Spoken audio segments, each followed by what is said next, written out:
Welcome to Beyond Investments with your host, Seth Leishman of Ostro Financial Consultants. Information provided is for illustrative purposes only and does not constitute investment, tax, or legal advice. Information has been obtained from sources that are deemed to be reliable, but its accuracy and completeness are not guaranteed. Neither LPL Financial nor the hosts of this show or accept any liability for the use of the information discussed. Consult with a qualified financial, legal, or tax professional prior to taking any action. Securities offered through LPL Financial, member FINRA SIPC. Investment advice offered through Ostro Financial Consultants, a registered investment advisor and separate entity from LPL Financial. Today's guest, Rick Fisher, is a financial advisor with Ostro Financial Consultants, National Planning member SIPC. And now, Beyond Investments, here's your host, Seth Leishman. Welcome. Good morning and welcome to Beyond Investments here on News Talk KNCO. This is Seth Leishman and Rick Fisher. Hey, folks. From Ostro Financial. We are excited to be back this week. Is this the first time we do No, another January? we've done some other ones January. Yeah, I was out of the office last week, so not available to. You were sort of out of the office. Yeah, we didn't record last week. Yeah, we did. But we are here this week, January 30th. Although this will play, of course, on February 2nd. But today's Tuesday. Tomorrow is my oldest son, not oldest child, but oldest boy. Birthday tomorrow. He'll be 13. Happy birthday, Ellen. Another teenager in the house. All the days. I remember those days. 3 out of 4 will be teens. When you get 4 for 4, I think I had a teenager in the house for like 10 years. Oh. And see all these gray hairs? Yes. They contribute to most of that. I think so. I would agree with that. But what doesn't kill you makes you stronger, right? That's what they say. Or what doesn't kill you just kills you a little bit. Just a little bit, not all the way. Death by 10,000 cuts. Exactly. Yeah. Some days I feel like that might be the way how it goes. They're just eating away a little bit. No, we love our kids. We love our kids. Exactly. We love them so much. But we're back. We're excited. We've got a fun topic today. Well, I wouldn't say fun. Well, it's fun in the sense of as a numbers nerd, I love digging into like numbers. I like numbers too. Unfortunately, some of the numbers that we're going to be talking about are not pretty. No, it's alarming. We've got some very interesting information. And again, this is a subject we have talked about before, and it's debt. Yes. Good debt, bad debt, and we'll also give some information on the guidelines for debt, because I think few of us are wealthy enough where we don't have to have any debt. And even those who do usually use debt because it makes financial sense. Yeah, they might use it for various reasons. And so there are responsible ways to use debt. But again, debt can be a huge problem, not only for our country, which we've talked about many times, but for us as individuals. It absolutely is true. So before we talk about that, maybe we should start with some trivia. Let's dive into trivia first. Okay, there's not a whole lot, but sure. Here we go. So we're going to start with financial trivia because this is a financial show. Mostly. January 30th, 2000. I think you know where this is going. I got to go tech. As the internet bubble nears its peak, 17 .com companies each spend, how much do you think a second for TV ads? Ooh, per second? Per second. In 2000. In 2000? Yeah. $100,000. Well, not quite. Okay. $73,000 per second. Wow. For network television ads at a total of nearly $38 million. Wow. So that's what, $2 million per .com? During the Super Bowl 34, by the time the Super Bowl rolls around, at least 3 of those companies went into Chapter 11, thanks largely to the money they spent promoting themselves during Super Bowl 34. Goodness gracious. That's not necessarily a debt thing. That's just a bad use of capital. Terrible use of capital. Let's see. And again, this is from Jason Zweig. Yep. 1869, so going way, way back. Less than 2 weeks short of his 22nd birthday, a junior telegraph operator in Western Union's Boston office quits his job to try his hand at being a full-time inventor. His name? Thomas Alva Edison. Ah, very good. 22? Wow. Dang. He was young. Yeah, a genius. He must have been. That smart at that young. He's a baby. Yeah. But talk about failure. He could tell you like 10,000 different ways not to make an incandescent light bulb. Exactly right. Moving on to sports. Yes. 1971. You've heard of John Wooden, the coach of the UCLA. UCLA, right? Yes. Yeah, UCLA. 1971. UCLA starts a game-winning streak. How long do you think the game-winning streak was? So without a loss. 30 games. 88. 88. Holy cow. That is just crazy. That's crazy. And then 1990, LA center Wayne Gretzky sets a National Hockey League record by scoring his 100th point of the season for the 11th straight season. Whew. Milestone comes with an assist in a 5-2 Kings win over the visiting New Jersey Devils. Wow. In 2002, Utah's Karl Malone. Do you know his nickname? Karl Malone. It's the mailman. The mailman. Very good. Becomes the second player in NBA history to register 34,000 career points by scoring 18 in a 90-78 win over Chicago at the Dallas Center. Trails only Kareem Abdul-Jabbar at that time, right? Yep, 38,387 points, and you know who number one is now. Now it's LeBron James. Yes, it is. I'm not a fan of LeBron. I don't know that much about him. I've heard that he's a controversial figure. The biggest controversy isn't like him as a person. I'm sorry, but it's just the fact that the guy, two things. He flops constantly. And I'm but like, more than Vlade? Aren't you? Well, a lot more than Vlade, really? Actually. Especially because he's like 6'7", 240 pounds, and you go, really? Really? Steph Curry bumping you, who's 6'3", 180, if he's wet, is going to really knock you to the ground. And then the amount of traveling that LeBron James does. Gets away with? He just gets away. They never call him for it. Okay. And it's just ridiculous. Okay. Anyways. Get off your soapbox now, all right? Okay, I'll try. Okay. So 2022, you might like this one. Yeah. Because you're a tennis player or a former tennis player. Mm-hmm. Okay. Australian Open men's tennis, Rafael Nadal wins his record 21st Grand Slam singles title with an epic 2-6, 6-7, 6-4, 6-4, 7-5 win over Daniil Medvedev of Russia. Yes. Medvedev. Medvedev. Daniil. Sorry. He's very controversial. Okay. Well, we don't have time for that today. Yeah, he doesn't. I don't like that guy very much. Okay. And then a couple just normal history type things. Looking out in history. 1647. Oh. The Scottish Protestants ransomed King Charles I, and they sold him back to Parliament for £100,000. Can you imagine kidnapping the Queen of England or now the King of England and then ransoming him back to the country? What if they said they didn't want you? Right. You're not worth it. That'd be pretty rough. Anyways, 1873, Around the World in 80 Days by Jules Verne is published in France. Oh. So you were a Back to the Future fan? Not really. Never mind. Okay, then Jules Verne. I've only seen it one time. Okay. Oh, well, there's one more. Yes. 1946. Oh. The first issue of the Franklin Roosevelt dime.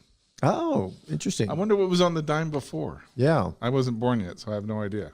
I'm not sure. But that is it for trivia.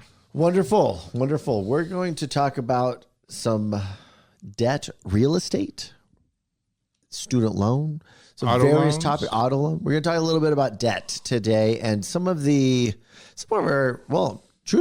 our concerns. Yes. With where debt is in this country, with and what's going on, and how it's going to be affecting us going forward. When you look at the future, when you look at incomes and everything else, as it relates to debt.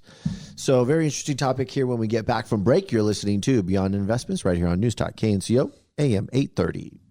Welcome back to Beyond Investments here on News Talk KNCO AM 830. Rick, we're going to talk about debt. Debt? Debt is a 4-letter word.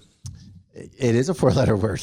And then some people say you should have no debt, which I think we know there's good debt and bad debt. Again, to kind of reiterate for those who, I'm sure most people know what debt is when you owe money to somebody else. That's right. Yes. And lots of different formats of it in today's day and age. Obviously the biggest debt what we would call good debt is a mortgage debt, so you can buy your own home. Yep. Assuming it's at market rates. And reasonable, and you can afford it. Right. Also, auto loans. About today. Living in California, a car is almost a necessity. Yeah. And most people can't afford to pay cash for a car. Yeah. And so, again, if you were borrowing, how much to borrow, and then at what rate? Because unlike mortgages is usually there's the rate is probably within maybe a half a point or a point. That's right. Give or but take. in auto loans, you can have 0% in cars when the manufacturers are trying to move their new units. That's right. And then you can have some usury where if you I used to work in the car business, so I know that some people would be so desperate to get a car they'd pay 20% interest. Yes, it's ridiculous. It's crazy to buy a $5,000 car. Yeah. That would be considered bad debt. I would definitely consider that bad debt. I would agree. Definitely. But again, I would say most households, and then you have student debt, which you could say is the problem with student debt is that it's not collateral. You don't have an asset other than yourself. So if you get a good job, but there you got to think ahead. Say, is the amount of debt I'm going into am I going to make enough money? Yeah, and the interest rates aren't super low. The government, with government-backed student loans at this point, which is 90+% of all student loans are issued and funded by the taxpayer. Right. I hate to say the government, by the taxpayer. Via the government, right? So you've got this near unlimited source of funds. It's one of the reasons why we've seen, of course, massive inflation in tuition.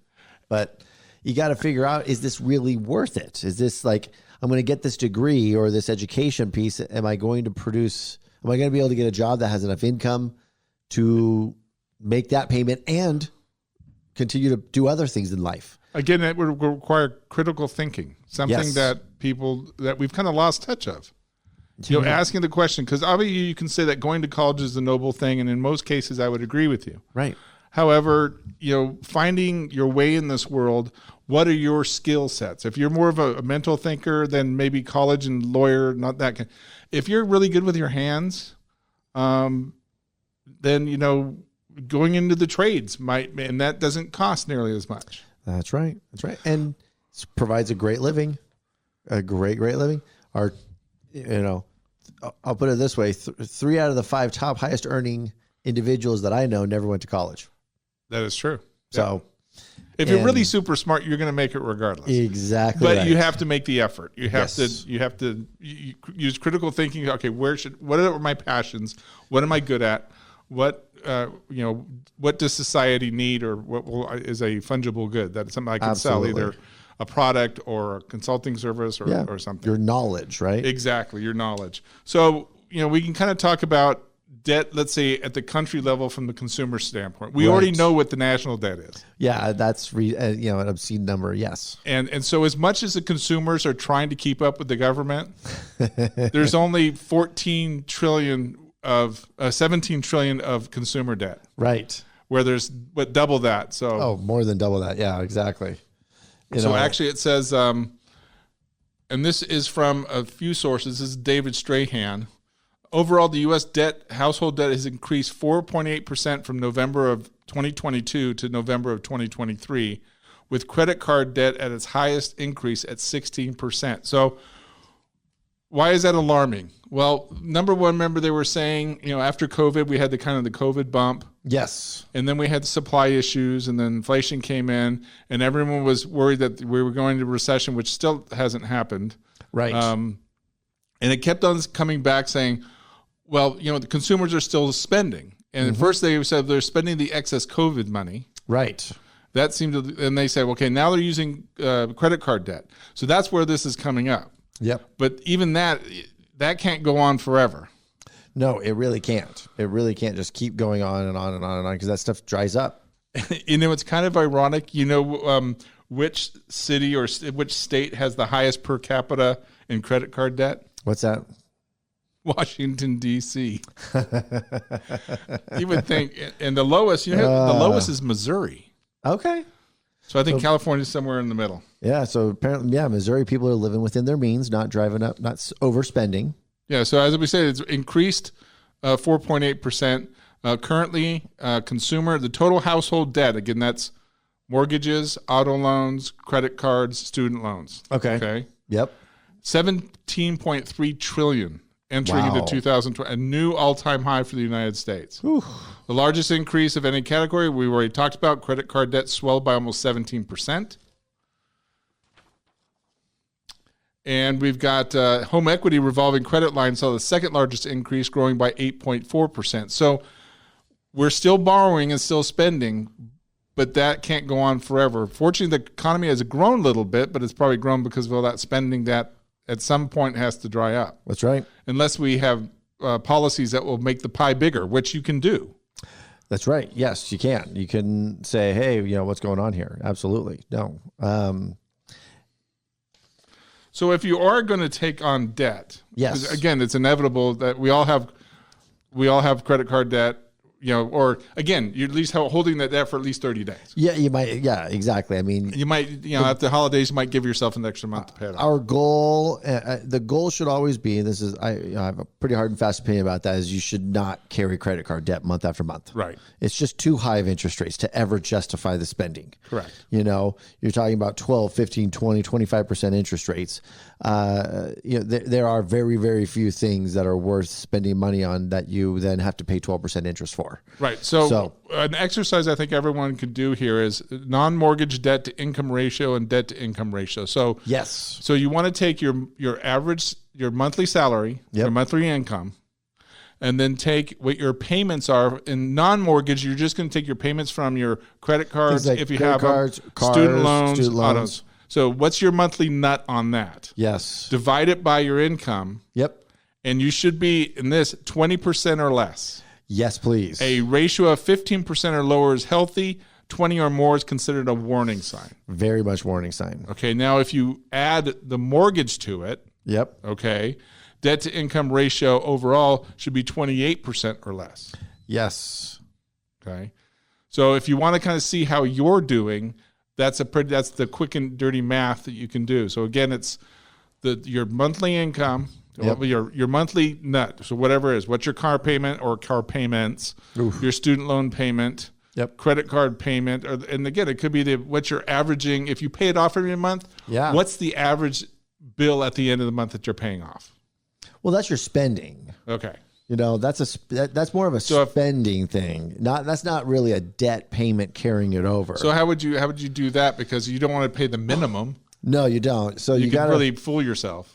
Yeah, so you really need to amortize that over a reasonable time frame. If you're carrying any credit card debt, right, then your debt to income ratio is not just based on the minimum payment, but more like on a 3 to 5 year payment schedule. You should have that thing amortized and done. There you go. And if you're all in, including your mortgage. Oh, that's at 36%. I would say debt income ratio is everything. Is just your mortgage. I'm sorry. Right. Where the total ratio should be less than 36%. I would agree with that entirely. Absolutely. You look at having a car payment of some kind, or you've racked up some credit card, and then you add on a mortgage on top of that. If you're going to run into some problems, and you're going to run into some real financial hardship if you're running a ratio over 40%. It's just not a sustainable way to live life because things happen.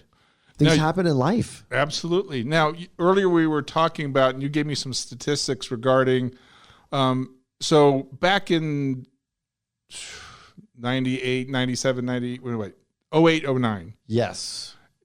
Part of the issue was banks were making all these loans to people that shouldn't probably have those kind of loans. And you're saying that they're changing their criteria for granting a loan to levels that were very similar to back in 08, 09 that got us in trouble. So what was that again? Correct. So when you look at, especially when you look at housing, housing going into the 08 recession was really driven by poor decision-making around credit. Right. Right. And when you've got the federal government through Freddie Mac and Fannie Mae saying, we will back and or buy from you, meaning reaching out to, letting banks know, right, we will buy or back basically every loan that you give to anybody to buy a house. So was it the greedy Wall Street banks? Partially. But was it also extremely poor decision-making from our federal government? Absolutely. Yes. So at that point, everything blows up. Right. And because at that point, it was absolute insanity, right? You could go out and buy a house and borrow 120% of the purchase price. They would give you an extra 20% on top of it. Because real estate prices are going through the roof. It's only going to go up. Exactly. It'll be above that in the next 6 months. That's right. Right? And so, yeah, sure, we'll give you 120%. You don't even need to tell us how you make money. Oh, and we'll even do interest only because we really don't care because it's just you're going to have so much equity in this thing in no time. Right. So, major meltdown. Nice little foundation of what we dealt with, right? So, coming out of the 2008 recession, it was like, okay, well, we've got to really figure this out and we've got to get better at this. So, there's not going to be any more. So, they went overboard. A little bit overboard, got really, really strict. Yeah. Right? Really, really strict. But here we are today. It's been quite a while now, right? I mean, we're 15 years. We're 15 years past it now, and just long enough to forget. Yeah, exactly. Pretty close. When you start to now look at where you're at from a debt to income ratio, as we mentioned, 36% should be a total number that it needs to stay below. Right. You really don't want to get yourself further than 36%. As of right now, Freddie Mac over a fourth of the mortgages that are backed by Freddie Mac, which is us, the taxpayer, right, federal government, have a debt to income ratio 45%. 45% debt to income ratio on over a fourth of the taxpayer backed Freddie Mac mortgages. Another problem that we're looking at is that Fannie Mae is now guaranteeing mortgages for people with debt to income ratios up to 50%, which realistically means that borrowers, based on their income situation, are basically borrowing $100,000 to $200,000 more than they financially prudently should. And where are we headed? That's we can't predict the future, but we've seen this setup before. We've seen this setup before where people are overextending themselves, right? And I'm all about free markets. Absolutely. Sure. People need to make wise decisions. They need to become educated. They need to make decisions.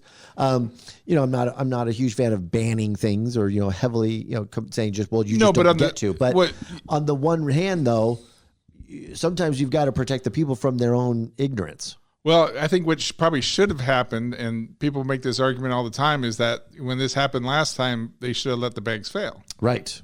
Yes. That would have made it more painful, but I think coming out, we wouldn't be talking about this 15 years later because those players would have been gone, and that's right. We would have learned our lesson.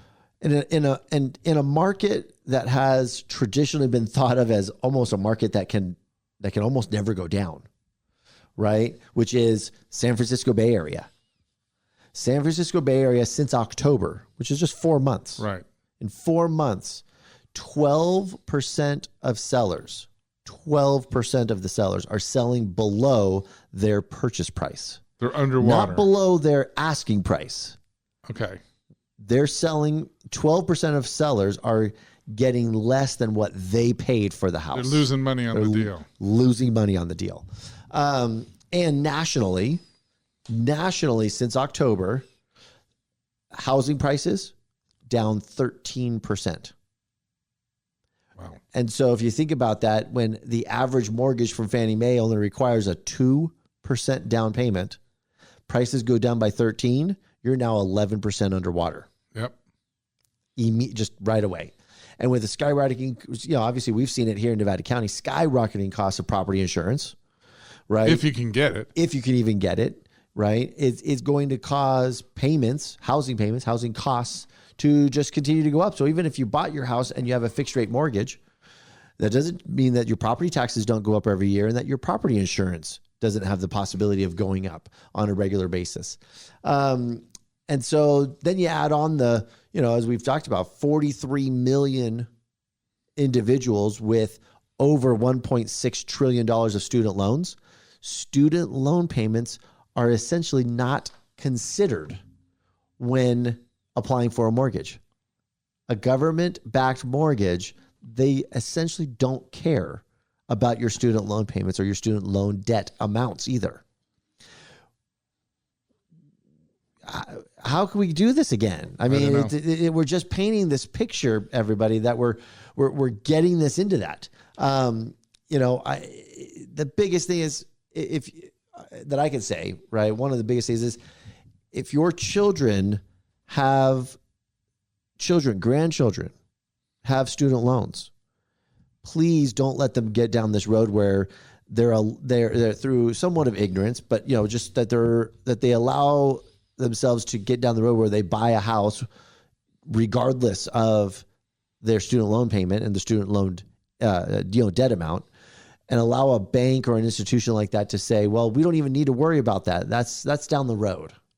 Well, because Biden might forgive it. Oh, yeah. Let's get started. Yeah, we don't even want to get started about that one. So these debt to income ratios, these easy financing is creeping its way back into our society again. And it has major alarm bells going off. And I know in your mind and my mind, yep, major alarm bells going off when it comes to real estate and when it comes to housing, because we're allowing ourselves to go back to where we were 15, 17 years ago. And not to say that we're going to predict some major collapse, but that was the cause of it last time. Yeah. And as I say, history doesn't necessarily repeat itself, but it does rhyme. And it will repeat itself if we don't learn from it. Yeah. That's the problem with continuing to go down the same roads over and over again. Is they're just the outcome looks a teeny bit different, but the outcome is essentially the same. Right. And just remember, as bad as 0809 was, a lot of people got through it. Yep. And we all tightened our belts. The ones that really got hurt, the ones who were upside down in their house, they lost their home. Yep. To lose your home and just emotionally has just got to be, losing your job, losing your home. But those who had prudently used their finances. That's right. Yes, their 401k went down quite a bit, but we were back to where we were 5 years later. There's a lot of people who haven't recovered. They couldn't get a home, and yeah, absolutely. We don't want to see that happen again. We do not want to see that happen again. We do not want to go down that road again. So personal responsibility. Yes. Just because you can doesn't mean you should. That's a wonderful statement. Just because you can doesn't mean you should. So you have to use prudence. Yes. That is what a virtue. Use prudence. Completely agree with critical that. Thinking and say, does this make sense? Because I know when it comes to, you and I are car nuts. Yeah. And when we start looking at a car, the ether goes on. And it will stay there, and I have to, really step back. Okay, wait a minute. You have to take a step. Okay, does this make sense? I have to crunch the numbers. Am I under that ratio that I'm supposed to be under? That's right. Okay. Yep. And is it the right car? And same thing goes with the house, especially long term. Especially those who are retired or eyeing at retirement, right? Or you're young and you're barely getting going. Do you really want to strap yourself with an $800 a month car payment? And plus, when you're young, you're trying to build your credit. That's right. The only way to build credit is you got to make those payments, and it takes a long time to get an 800 credit score. It doesn't happen by accident. Yeah. It happens by methodically paying your debts over a long period of time, right. And then you reap the benefits when you get middle aged. That you get the best rates on things, and everybody wants you to give you a good deal because they know you've got the credit to do it. But if you don't have good credit, then no one wants to talk to you. Yeah, exactly. No, that's where we've built in our society around this. So pay attention to what you're doing, everybody out there, and help your kids and grandkids a little bit as well. Exercise financial prudence, we'll say. There you go. Exactly.